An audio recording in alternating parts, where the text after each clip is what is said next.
Hey guys, welcome back. It's Aries and Gems, I'm Aries. and I'm Gems.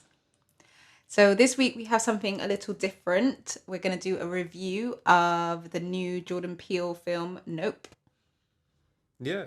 And Gems, our expert film critic, is going to give her opinions on the film. I'm going to give a couple of my opinions Yeah, and what we thought of the film. yeah, no, So, definitely. I yeah. think it's a good one. It's a bit different for us to do a review. So the whole premise of the film is about these characters that they're a family, brother and a sister, OJ and Emerald, the characters. And after the death of their dad, they start seeing this unidentified sort of flying object in the sky over where they live. I'm going to refer to it as UFO, monster, spaceship, whatever. But in the film, they call it a UAP. But um, I going into it, I was very scared. Let's just say that off the bat, because I don't like anything to do with aliens. I wasn't a fan of like X-Files or like creepy crawlies and alien encounters, like all of that. I just gives me the creeps, and I don't really believe in it. And I would look at someone sideways if they said that they believe that their parent was abducted. When you're young, you just think, oh, my mom's going through menopause, but because I don't understand that, I think an alien's taken over her Oh, body. and yeah, I'm not like that because I come from an alien lineage. I'm more open to alien activity, alien talk. Like in the film where they was trying to find the UFO, I'm more one of those people that would be like, are receptive to that idea. Oh, these people are looking for UFOs. I'm gonna help them. Really? Okay. Yeah, So you can help them. yeah. So I'll be I would, going I would after have been other that people. character that was like, yeah, Yeah, the one that was selling the the the video cameras. the was it the video the surveillance Yeah, the yeah, surveillance cameras. yeah. I would have been like him, more receptive instead of thinking, because you might get someone that's like you think they're crazy. That's true. Yeah. Coincidentally, this character that we're talking about, his name is Angel. So he Oh was like the guardian angel yeah. helping them. um yeah, okay. So basically the whole title of the film comes from, I guess, the reaction that normally black characters have in these kind of horror films where they just see something coming in their direction and they're just like, "Oh no, fuck this. I'm off." Like they do the most common sense approach. Yeah, Yeah. yeah. Which I thought was a clever title for the Mm. film, considering when you watch it, you it's not really about that. Yeah, because But it saves their life actually. Them yeah, not really fucking with this thing, yeah, not looking at it in the eye, and yeah, kind of keeping their distance yeah, or trying to actually saves them. yeah, yeah. Because it wasn't like, because they could have really played on the fact that black people don't really run into danger, but Mm-mm. they kept it abstract Yeah. with that kind of thing. You have to kind of figure it out for yourself then, instead of them just throwing it blatantly in your face. Mm. So that's why I liked the title, because the title, it does suit the film, and at the same time they didn't make that like the context of the film. Yeah, that's true. Yeah. I want to see your reaction to this, and I hope you haven't heard this already. But some people online thought that Nope was sort of like a meaning for not of planet Earth. Yeah, I hadn't seen that. Yeah. But maybe yeah. Do you like that? No, it's all right. It's that, all get, right. that gets the green tick Yeah. from you. Yeah, I think that's clever. But because Jordan Peele, he kind of likes these shorter titles. Get Mm, Out, Nope, Us. yeah. Um, yeah, Yeah. So, what do you think of Jordan Peele and his work so far? Like, was you a fan going into the film? Was that the reason that you wanted to watch the film? yeah, that was definitely one of the reasons. I'm a bit mixed. So this film actually was the deciding factor for me because I really loved Get Out. Had a lot to say about it. I almost even wrote a little written review about it. That's how passionate it kind of got me into critiquing films again, and just like low key just being like a film buff. It got that kind of excitement out of me. But then Us, I didn't like Us, and I went to the cinema to see. Not to say I didn't go to the cinema and pay money to seek it out, but if you know what I mean.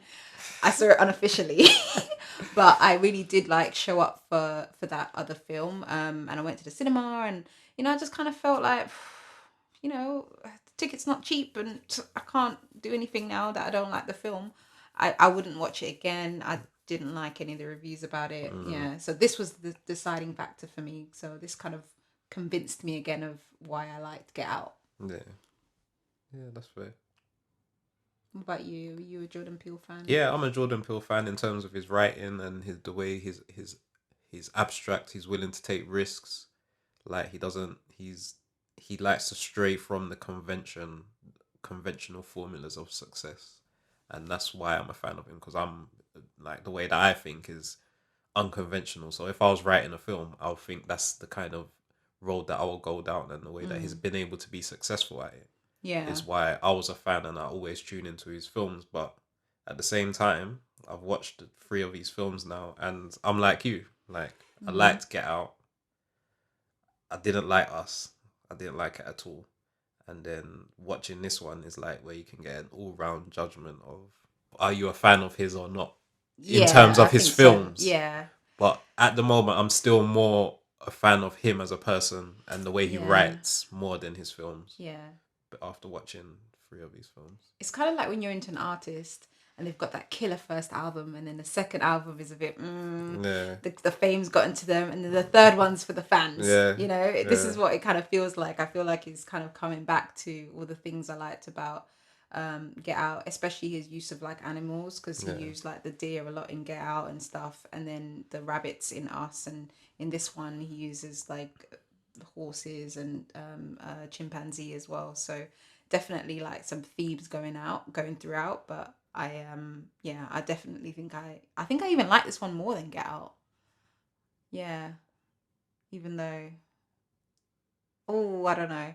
I feel like Get Out is, I don't know what the word is, but like I'd watch it again. yeah, So it's got that rewatch factor, yeah. whereas this one I don't know if I'd watch it again and again. Mm. Yeah. Okay, so just maybe we could talk a bit about the cast and just set the scene. So you've got like Kiki Palmer, who plays Emerald. She's the sister of OJ in the film. He's Daniel Kaluuya's character. Then their dad, he's like an old Don, like I can't remember his name right now, but he's been in everything. Did you recognize him? The No, dad. you know I'm not gonna recognize anyone in the Oh, films. he played Pastor Greenleaf for any of my Netflix fans out there. That's what I know him from. And then there was, so where they live is kind of like this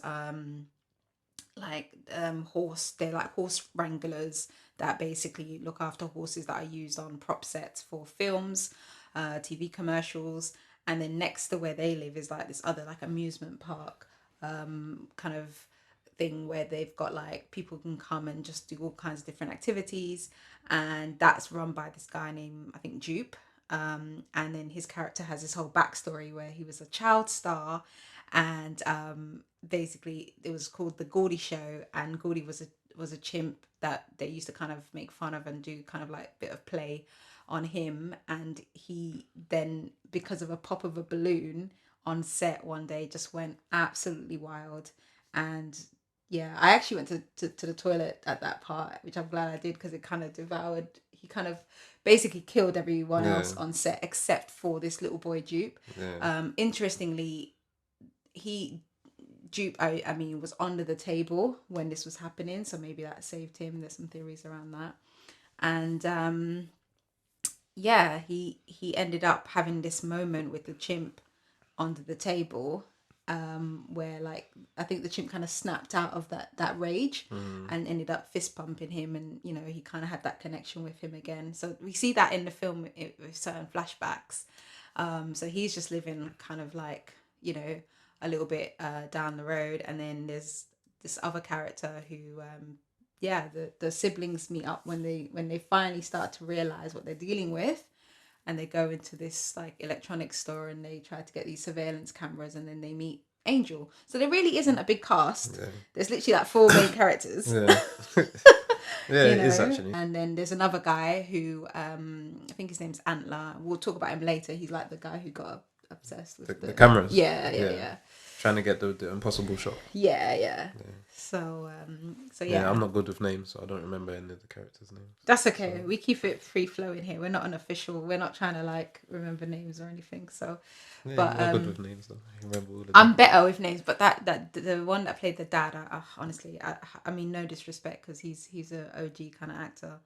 But yeah. So going into it, one of the things that attracted me to the film was Keke Palmer. I'm not gonna lie, because she's such an eccentric hyper character in herself, like the actress, I mean. Seeing her in a Jordan Peele film, I was like, oh, how's that gonna work? Because she's got so much energy. You know, I was like, oh, I don't know how that's gonna work actually. But it really complemented, I think, the way Daniel Kaluuya's character OJ, I'm just gonna call him OJ, guys. He basically was so much more tempered and relaxed and almost mute at some points that I think it worked, the balance between the two of them. Yeah, it did, and they acted as siblings well.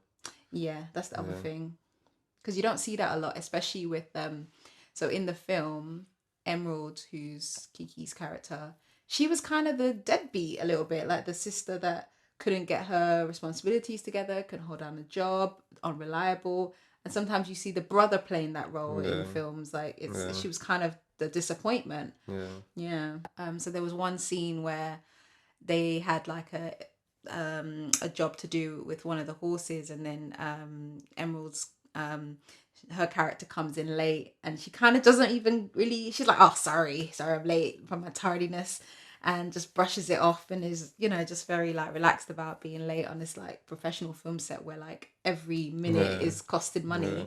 So yeah, it was just a different viewpoint, and I think they did actually work well as siblings. It was believable. Did you notice how quiet Daniel Kaluuya's character OJ was in the film? He didn't have many lines. Yeah, I think that when he's in Jordan Peele, because he was like that in Get Out as well, kind of, where they use him for a lot of like, you do a lot of acting with your face, your eyes, your movements. That's the type of acting that they had him more than his speech. Like with Keke Palmer, she had a lot of lines. Like there was one point in the film where I was watching it, and I was like he's the star, but Keke Palmer's had more lines. Yeah. At this point, like we've heard her say more than he has. Yeah, he does a lot of acting with his eyes, like his movements and his body language, like body language acting. Yeah. That's what, and yeah. And even like the way he was shot. So I think I mentioned before, but like where they don't like try to illuminate his face that much. Like he's very much acting from the shadows, and sometimes you're just seeing his eyes and a bit of highlight from like his nose and stuff. Like it's very like what do you call that backlit? I don't know. That he's just, his face appears in the shadow. He had to do a lot of eye acting. Yeah. And the award for the best eye acting. Yeah, and he done it well. He actually done it well. Yeah. But I think he's a better actor than just that. Yeah, like he deserved more lines. Mm. Yeah, I think like to give him a range of more of a range of acting, they could have given him a bit more lines. That's where I was a bit critical with the where it comes to his character. Yeah. That's true. Then maybe they wanted a quiet character. I think they did, because I noticed at one point where Angel came to install the cameras, he was trying to tell him to move up, and instead of saying go up or move, he was like doing the click click noise that you would do when you're training a horse. Yeah. And then Angel had to quickly learn that, okay, when he does that, he actually means me to reposition, and he had that understanding with him very very quickly. Yeah. But that's just Angel's character. He seems like he's just down for whatever. Like, okay, you make weird noises, cool. You're trying to catch aliens, cool. Yeah. Like he was down for whatever. But yeah, he was just like one of those workers that just want to get paid. It's whatever they're saying. Let me just go along with it. Yeah, get that 5-star review. But then interestingly, with the whole sibling relationship, I feel like sometimes maybe his sister felt like he's no fun. You know, he takes things too seriously. There was one line where she was like, oh, you know, there's always work to do. You know, you've always got to think about responsibilities. And she kind of seemed a bit annoyed by that. Yeah, but I think that's like an important like aspect of the film in terms of like families. The dad would have been the serious member Yeah. of the family, and everyone else is kind of you can still be kind of silly when there's a head of the family, but when he's Yeah. gone, Yeah. Someone needs to step. someone needs Yeah. to step up and be serious to continue the lineage. And I liked how they kept his character serious That's to true. show you that for this to continue generationally, there's no time for fun and games. Someone has to step into that position of you're the head of the family, you're the head of the business, and you've got to carry on. The fun stops, Yeah. and like her character didn't really understand that the That. fun's got to Yeah. stop. He's got to take on this role now as I own everything now. I've got to keep the business going, otherwise we lose everything. Yeah.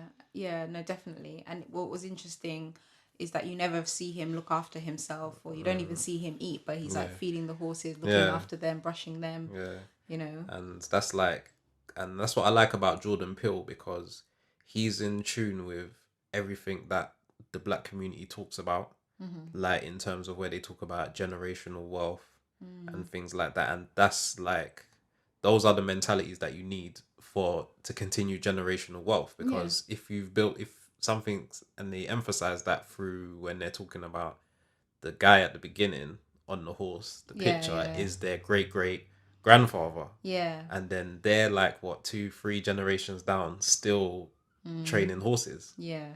And it's like to be able to maintain that generation, you have to be that serious. Yeah. And like, so he's got that in the film. He knows that where we have the discussions, when you have the discussions online, people just saying that as a buzzword, generational wealth. Yeah. But he's Yeah. kind of showing you this is the mentality you kind of need to have with, along with the buzzword of generational wealth. Like, you've got to be serious Yeah. about what you're doing, and you've got to be able to pass that seriousness on to at least one child. Yeah. At least Because it's the mentality as well as inheritance, you yeah, know. yeah, So yeah, he definitely captured that really well, I think. So the in the costume design, in terms of like what they were wearing, like there was no like great like design or elaborate stuff, but it was just weird how like OJ's character was always in like a hoodie, you know, jeans, laid like jumping on a horse in jeans. Like I yeah, don't know, that's yeah, just that doesn't feel like the attire. yeah, Whereas Emerald's character, the sister who kind of seemingly tries to remove herself physically, yeah, was like in her cowgirl yeah, boots, just in her like rodeo outfits. Like she looked more prepared for that ranch life yeah, than. So there was just this, for me visually, there was this like this juxtaposition between the two characters, like yeah, the one that stayed and is yeah, inheriting the, like we talked about, the mentality and the discipline, is the most casual looking guy, yeah, and then the one that kind of is away is like the one who actually looks like she more belongs there. yeah. And I think that's Jordan Peele again, like, because I think he does that. Like, I think it's purposeful Yeah. where he does that. He's like, because like she's in the cowboy uniform but doesn't want to be Yeah. the cowgirl.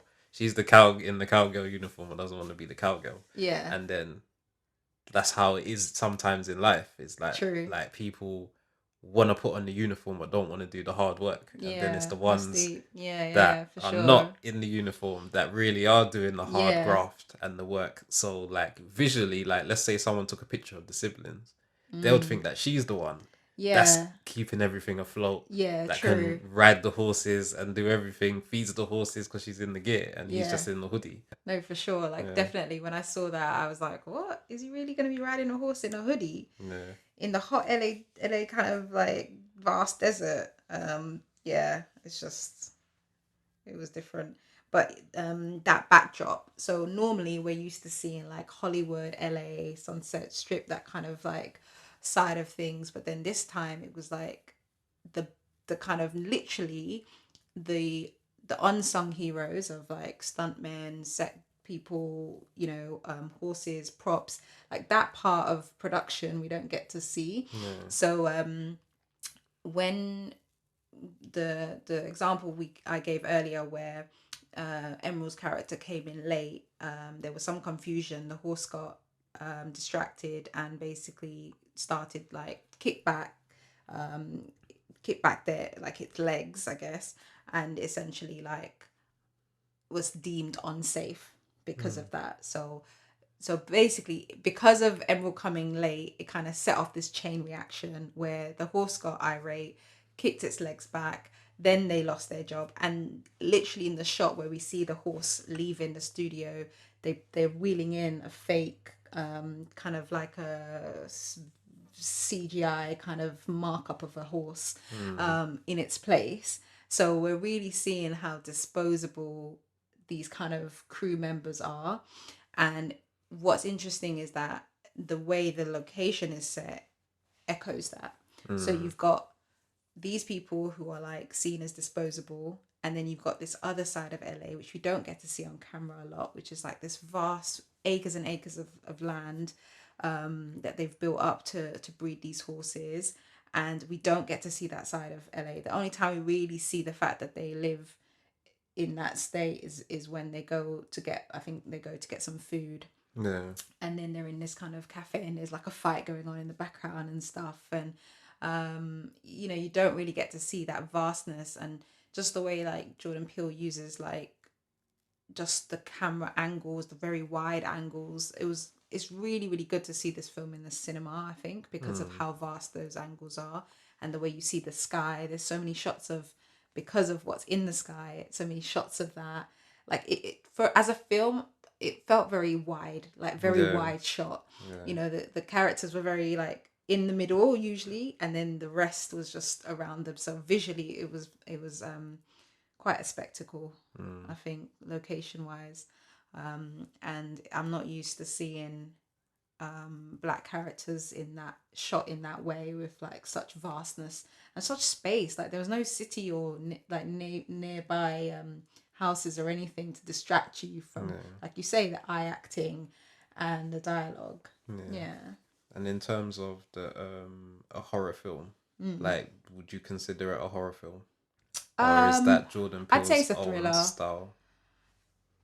I'd say because his stuff isn't really horror to me. I feel like his films, I would describe them as like thrilling social commentary, because it's like what a comedian will do, where a comedian will highlight certain aspects of our lives that make sense, but then twist it in like a very like amusing way. Whereas I think he highlights things that we recognize, but then twists it in a disturbing way. So Yeah. he does the opposite of what a stand-up would do on stage. Yeah. He's like, oh yeah, isn't it funny how you know, the first footage on camera was this black man riding a horse, but we don't know his story. But what if that story, you know, was literally just the beginning, and then there was this other twist? So he kind of takes it in a new direction. Yeah. Yeah. Do you think there's some meaning behind the fact that his dad was kind of like a black cowboy? Essentially, he was a jockey, and that he had to work up until, well, he died unexpectedly. But do you think there's some meaning behind like the way he kind of had to really work hard, even though he never got the fame, if that makes sense? So like Yeah. he kind of was always in the background. Yeah. Yeah. Yeah, I think that's part of the narrative that they're trying to put out there about how black people were the original cowboys, and that like the cowboy thing has been like hijacked and whitewashed.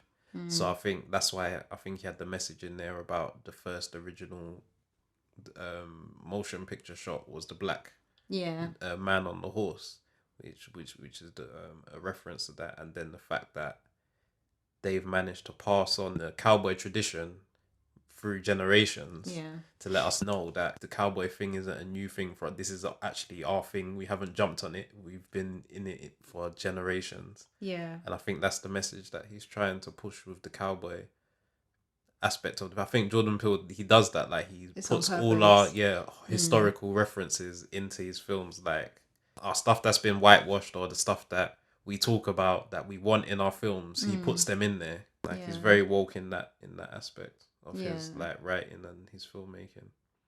I do think it's interesting that in a state that's so consumed with like fame and Hollywood, you know, he really respected just being able to like make these horses like his sort of life's work, Yeah. even though they would only ever be in the background. And there was a reference to one film where I think OJ's character was saying, yeah, it was a long, hard day of trying to get the horse to be on mark and do all the things. And then they used cattle or something. They used like another animal in the end. So it's like, it's thankless work.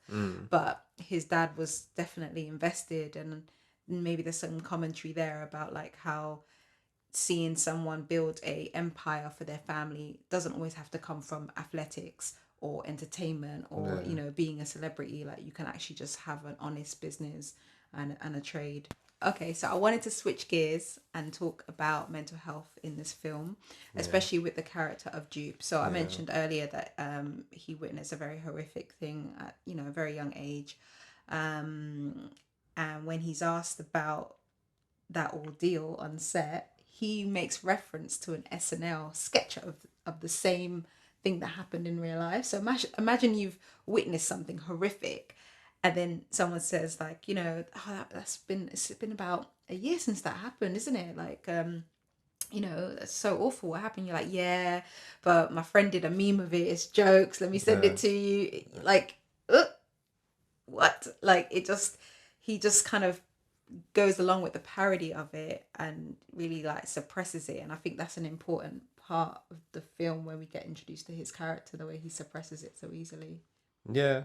Yeah, because that like I think that also goes into like he's very on the ball with like what is happening with social commentary and stuff, and to have a character, because it's not blatant, like it's very abstract, the character's mental health issues, and Yeah. how he's like suppressing the trauma, and like the way that character develops into like how we see him in the beginning, and then in the end the purpose of his character, like how the trauma manifested itself into a whole business that he Yeah. runs. Yeah. Like that's how it shows, like if you don't deal with your trauma, it can manifest into something like sinister Yeah. No, that definitely. involves like other people that have nothing to do with it, Yeah. because that in the end that's what it involved like, well, the horses Yeah. at first, like the suffering of the horses, but then also in the final scenes it's like the suffering of the people that's gone to watch his show that he's arranged. Yeah. That's true. So like how it, like a trauma that's affected you can, and you don't deal with it, can end up affecting like a whole bunch of other people in the end, Yeah. as the trauma continues.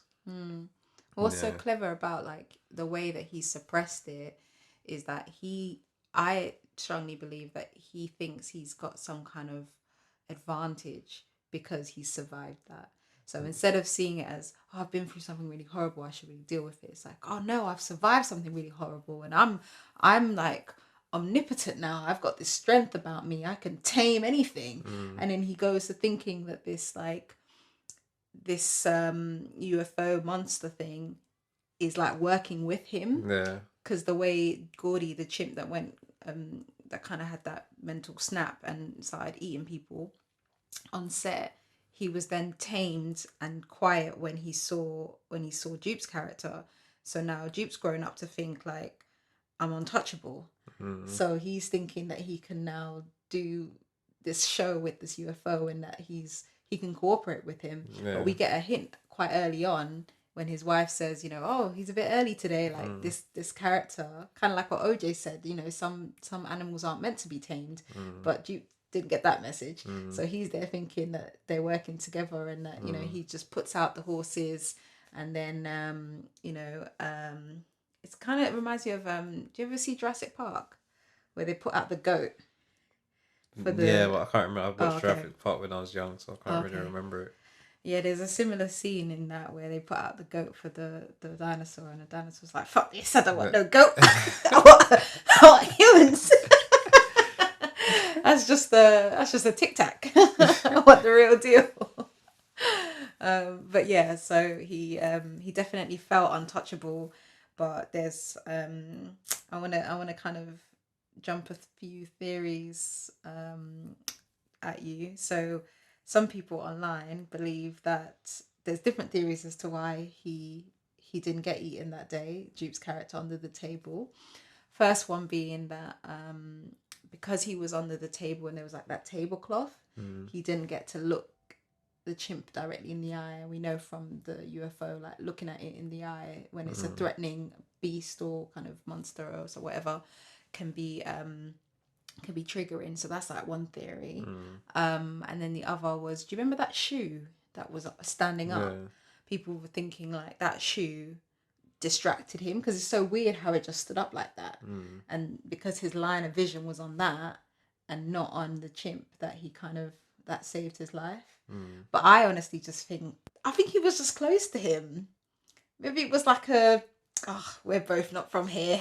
Yeah, You maybe. know, like this kind of like little acknowledgement, head nod, fist pump thing we got going on. Yeah, maybe it was that. Maybe it was just the feeling that he kind of, because I've had that in. I know it's not the same, and I'm not comparing it too much, but I've definitely been friends with people in primary school that you would consider like as the bully, like the class bully. But with me, they were always cool.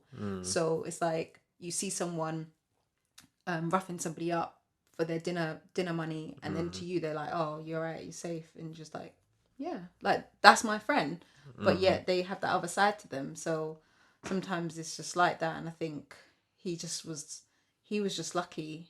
I think there's not much more to it than that. I think he was lucky and unlucky because he didn't really get the message. Because straight after that moment where he had that fist pump and the chimp kind of calmed down, they shot the animal, and he still has this distorted view. And the way that it's shot as well, we don't really get to see a lot of the violence that the chimp is doing on the set. So it's like Jordan Peele is purposely making it so that we can't see any of it. So you go from the ranch, which is like these wide, vast shots where you see everything, and Jordan Peele's like, here, have it all, like see the spectacle. Then when you go into the flashbacks, it's like, no, you're gonna see this shoe and this table, and it's just very mentally it puts you through your paces, I think. So that was really clever. Yeah, so we never got a chance to really introduce this guy Antler, I'm gonna call him, who Emerald brings on board to try and capture the monster in the sky. And we see him spending his spare time watching over his footage that he shot of prey and predators and that kind of thing. He did you understand his character a little bit? Because he came off a bit. Yeah, I kind of understood his character. His character, he's like, so because the impossible shot thing, like that's his drive. His drive is to, like, yeah, pretty much like just to get, like, because you see, like when you watch wildlife, like it must take hours to get that shot that everyone wants to see. Yeah, true. Like, because you don't know what the animals are gonna do. Yeah. So, like, when you get those shots, it's like, what's next? True. It's a UFO. Like, because how you gonna get the UFO like this? Like, it's so unsightly. Yeah, and he wasn't about the money at all. It's just all about the career of the getting that shot, and then his drive for the impossible shot, and just that drive of, I think that's what his character meant. It's just the drive of like just getting something that no one else can get. Did you suspect at any point that he would go at any lengths to get that impossible shot, even if it meant? No, I actually thought he would be. He was just gonna.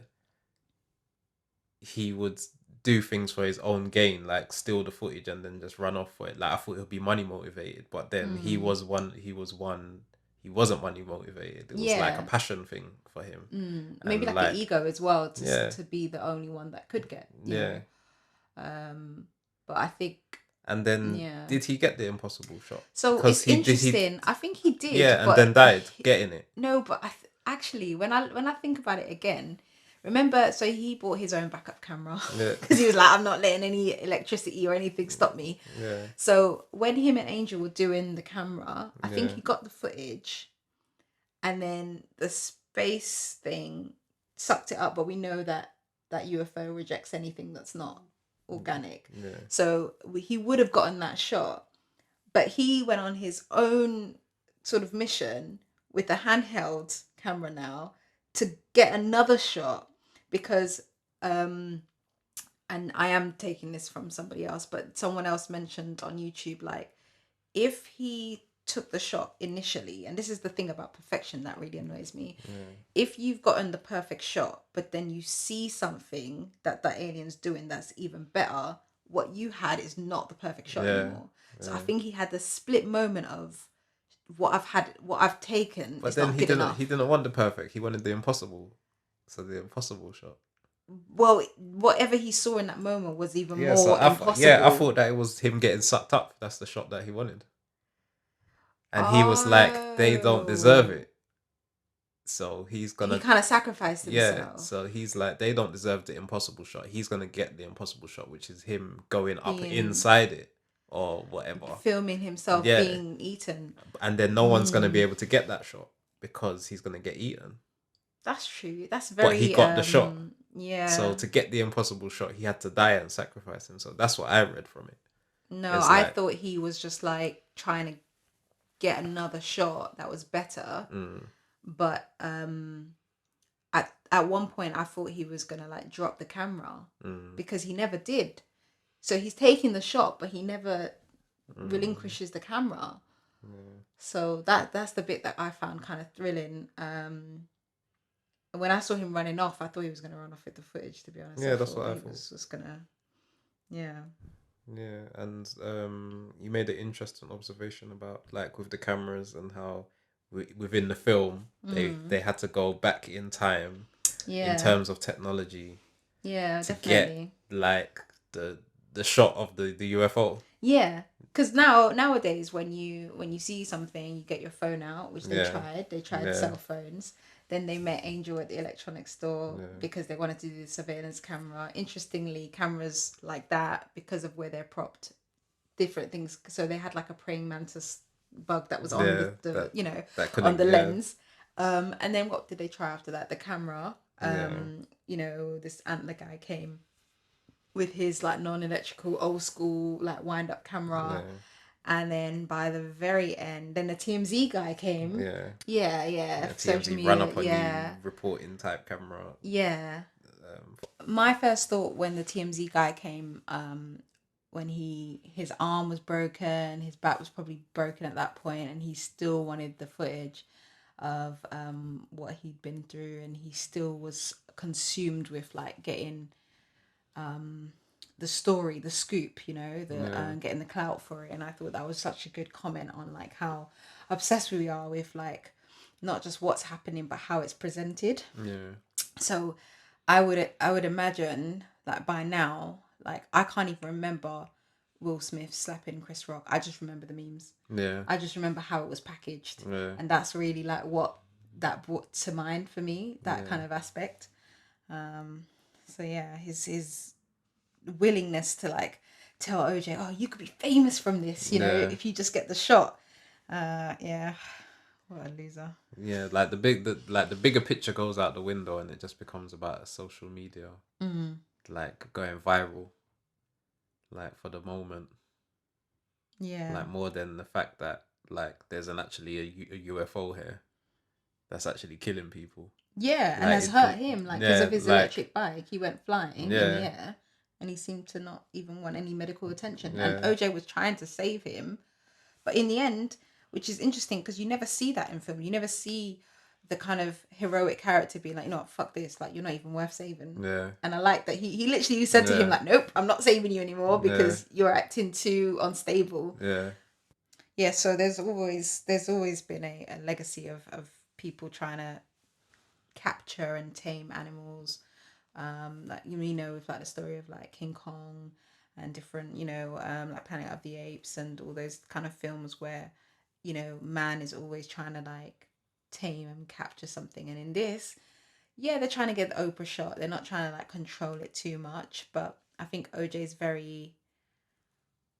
he's very aware that every animal has its own rules, and it's not everything you can tame. And I think that's the message of the film. Like some things you just have to kind of work with, even with life. Maybe it's quite overall message, but like I think this idea that you're in more control than you think I think Yeah. was the deeper message of the whole relationship with trying to take this picture, trying to get it right, trying to go through all these cameras, all these different people, trying to get to, you know, trying to understand it.